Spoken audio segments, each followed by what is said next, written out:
திருநாகேஸ்வரம் நாகநாத சுவாமி கோவிலில் கார்த்திகை கடைஞாயிறு விழாவை முன்னிட்டு நடந்த தேரோட்டத்தில் பக்தர்கள் திரளாக கலந்து கொண்டனர்.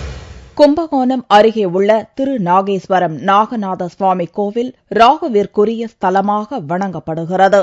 பிரசித்தி பெற்ற இந்த கோவிலில் ஆண்டுதோறும் நடக்கும் கார்த்திகை கடைஞாயிறு பெருவிழாவிற்கான கொடியேற்றம் கடந்த 6ஆம் தேதி நடைபெற்றது. இதைத் தொடர்ந்து முக்கிய நிகழ்ச்சியான தேரோட்டம் சனிக்கிழமையன்று வெகு விமர்சையாக நடந்தது.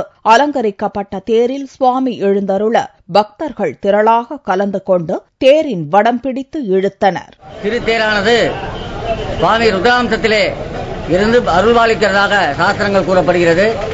இந்த வைபவமாகப்பட்டது தேவேந்திரன் பூஜை பண்ணி பிரம்மனால் பூஜை பண்ணப்பட்டு திருத்தேரும் இங்கே தீர்த்தவாரி உற்சவமும் நடைபெற உள்ளது.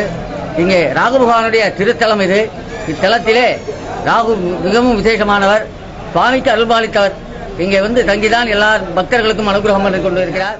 வரும் 16ஆம் தேதி கார்த்திகை கடைஞாயிறு தீர்த்தவாரி நடைபெறுகிறது.